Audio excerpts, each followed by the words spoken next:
এবার আস্তে আস্তে আমাদের সবার যাওয়ার সময় হলো। আমারও ফেব্রুয়ারিতে রিটায়ারমেন্ট। তো এটা ঠিক যে কে কি অবস্থায় যাচ্ছিস, কত অখুশি নিয়ে যাচ্ছিস জানি না, কিন্তু যখন যাবি দেখবি অখুশির থেকে খুশির ভান্ডারটা অনেক বেশি। এত ভালো বন্ধু পেয়েছি সেখানটা, একটা এনভায়রনমেন্ট পেয়েছি যেখানে সে নিজের সুখ দুঃখের কথা বলা যায়, এগুলো পাওয়াটা খুব ডিফিকাল্ট। তোরাও পেয়েছিস, আমরাও পেয়েছি। কারোর সঙ্গে কারোর অ্যাটাচমেন্ট, আমার সঙ্গে কারোর, তোর সঙ্গে কারোর, সকলেরই আছে একটা এরকম সোসাইটি। আর এটা সবচেয়ে অ্যাপ্রিসিয়েট করা উচিত যে আমাদের মতো মিডল ক্লাস ফ্যামিলি মহিলারাও আমরা এই দীর্ঘ সময়টা কাটিয়ে রিটায়ারমেন্ট কথাটা পর্যন্ত আসতে পারছে, আসে না। ভারতে 60% মহিলারা মাঝে ওয়ার্কআউট করে যায়, কাজ করতে পারে না, বাচ্চা হওয়ার পর পারে না, বাবা মার অসুস্থতার জন্য পারে না, শ্বশুর শাশুড়িকে দেখাশোনা করার জন্য পারে না, ছেলেদের ফিনান্সিয়াল কন্ডিশন থাকলে প্রেশার থাকে, করোনা, মানে অনেক পরিস্থিতির মধ্যে মেয়েরা কিন্তু রিটায়ার করতে পারে না, মানে অনেক আগে চাকরি ছিল। বেশিরভাগ 60% মহিলা রিটায়ারমেন্ট কথাটা জীবনে নিতে পারেনি। এটা যে জার্নিটা শেষ করে আজকে রিটায়ার কথাটা মানে ওর অফিসিয়ালি তো ফুলফিল করলো জার্নিটা, সেটা একটা বিরাট পাওনা, মানে এটা বিরাট পাওনা। যে যে অবস্থায় করুক প্রত্যেকের আছে, মানে আজকে ও ওর জায়গায় আছে, আমি আমার জায়গায় আছি, তুই তোর জায়গায় আছিস, আমরা প্রত্যেকেই অফিসে কাজ করি। এই যে দীর্ঘ একটা বছর অতিক্রম করে আজকে অফিসিয়ালি যাচ্ছে, তার আগে ছাড়তে হলো না কোনো সোসাইটি, এটা একটা ভীষণ একটা গুড মোমেন্ট। মানে শি শুড ফিল প্রাউড যে আমি এতগুলো বছর দিতে পারলাম। তারপরে যদি আরো পারে আমাদের সঙ্গে করুক, কারোর সঙ্গে করুক, যেখানে করুক, that is additional. But or complete work service প্রত্যেকেরই একটা সাকসেসফুল হয়। আমি জন্ম নিলাম, পড়াশোনা করলাম, মা হলাম, এই হলাম, প্রত্যেকটার একটা সাকসেসফুল স্টোরি থাকে।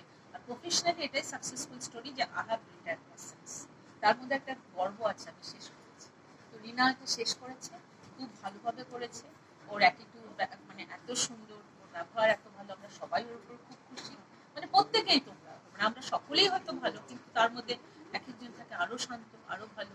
ওকে যে কাজে যখন পাঠিয়েছি ছেলেদের মতো গিয়ে স্ক্যান করেছে, যে কাজে যখন ডেকেছে, কখনো মৌমা ডেকেছে, কখনো এ ডেকেছে, সব করেছে সবার সঙ্গে।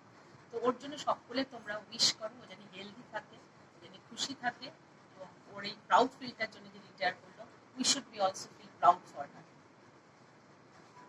ও যাতে ভালো থাকে এটা করবে, আমাদের সঙ্গে যোগাযোগ রাখবে। এখনো ভাল লাগে, পুরোনো মেয়েরা খুব যোগাযোগ রাখে, খুব যোগাযোগ রাখে। আজকে আমার একটা কথা কিন্তু বলতে ইচ্ছে করছে, জানি না আমার বলা ঠিক হবে কিনা। আমি সকালে রিনাকে বলছিলাম, আমার যখন ক্যান্সার হয়েছিল, এক কথা কল ফ্রম অনিতা মুখার্জি, এখানে যে কাজ করতো।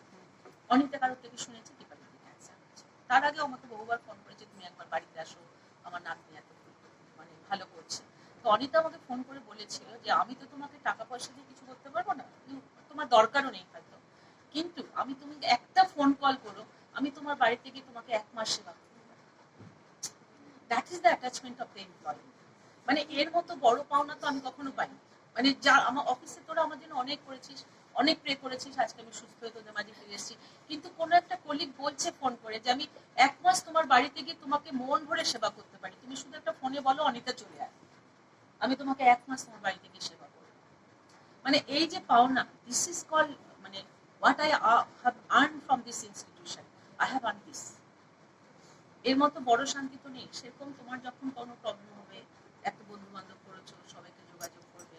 আফটার রিটায়ারমেন্টও অফিসের বন্ধুদের সঙ্গে একটা রিউনিয়ন হয়, গেট টুগেদার হয়। বি হ্যাপি, মানে যেটুকু পেয়েছো সেটুকুকে বাঁচিয়ে রেখো, যেটা পেয়েছো, যার সঙ্গে যতটা রিলেশনশিপ পেয়েছো। অফিস, আফটার অফিসও তোমাদের সঙ্গে আছে, মানে আফটার অফিসও আছে। আচ্ছা, আজকে আমরা জানি আমাদের আরেকটা উইং আছে not office. If you are in a crisis, কোনো প্রবলেম, আমরা অন্যভাবেও আমরা তোমার পাশে দাঁড়াতে পারি, মেন্টালি দাঁড়াতে পারি, ফিনান্সিয়ালি দাঁড়াতে পারি।